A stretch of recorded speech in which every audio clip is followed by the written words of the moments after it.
I'm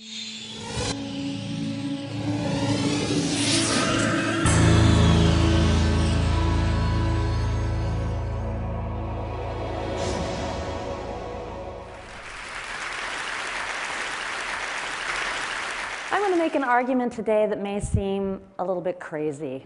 Social media and the end of gender? Let me connect the dots. I'm going to argue today that the social media applications that we all know and love or love to hate are actually going to help free us from some of the absurd assumptions that we have as a society about gender. I think that social media is actually going to help us dismantle some of the silly and demeaning stereotypes that we see in media and advertising about gender. If you hadn't noticed, our media climate generally provides a very distorted mirror of our lives and of our gender, and I think that's going to change. Now, most media companies, television, radio, publishing, games, you name it, they use very rigid segmentation methods in order to understand their audiences. It's old school demographics. They come up with these very restrictive labels to define us. Now, the crazy thing is that media companies believe that if you fall within a certain demographic category, then you are predictable in certain ways, that you have certain taste, that you like certain things.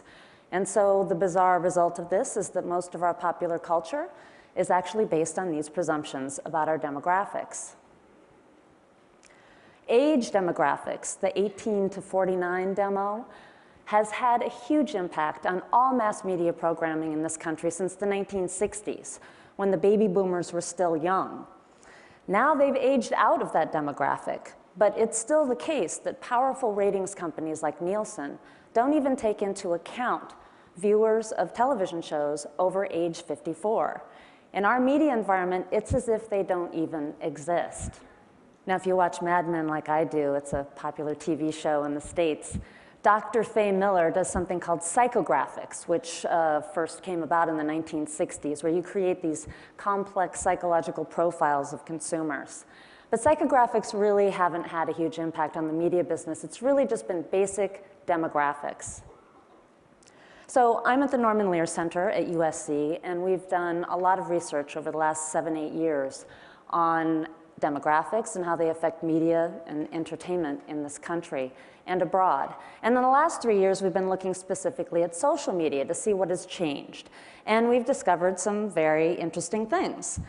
All the people who participate in social media networks belong to the same old demographic categories that media companies and advertisers have used in order to understand them.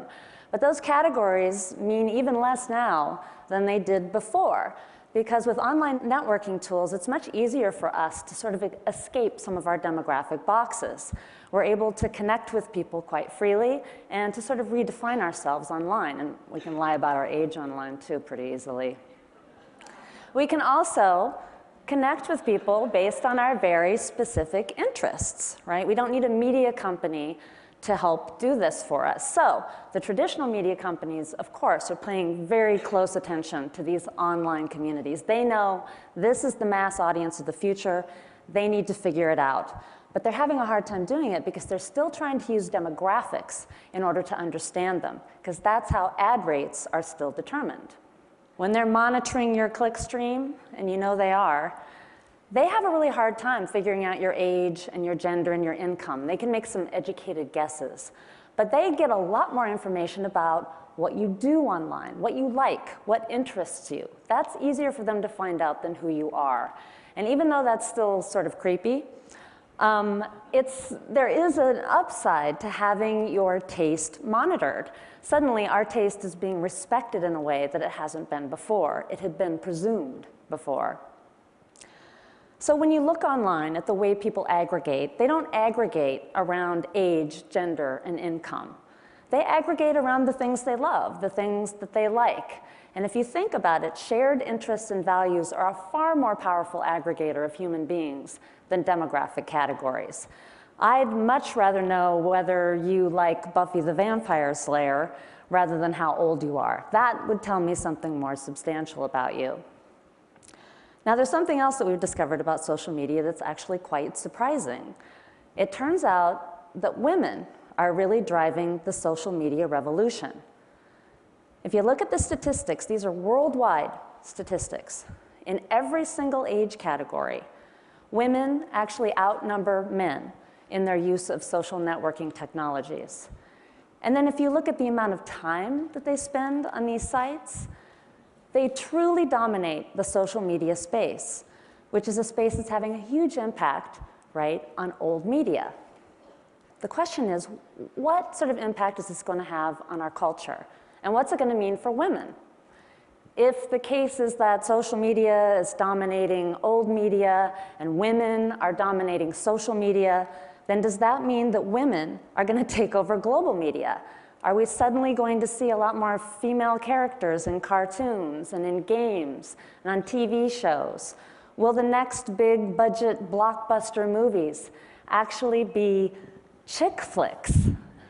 Could this be possible, that suddenly our media landscape will become a feminist landscape?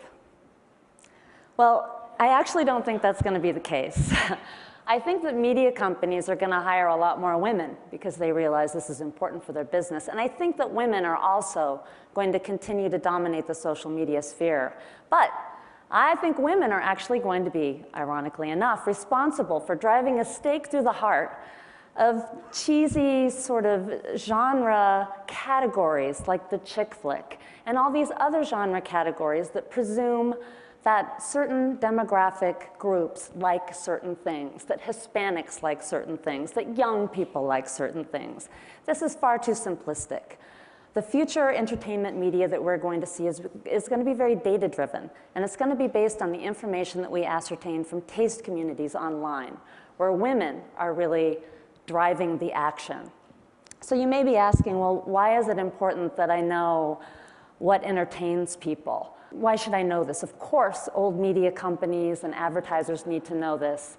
But my argument is that if you want to understand the global village, it's probably a good idea that you figure out what they're passionate about, what amuses them, what they choose to do in their free time.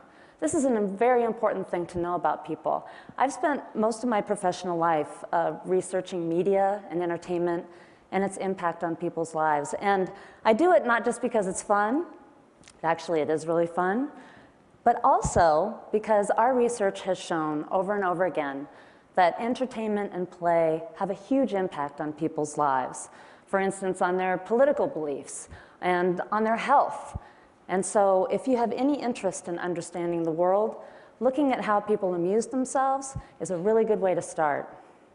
So imagine a media atmosphere that isn't dominated by lame stereotypes about gender and other demographic characteristics. Can you even imagine what that looks like?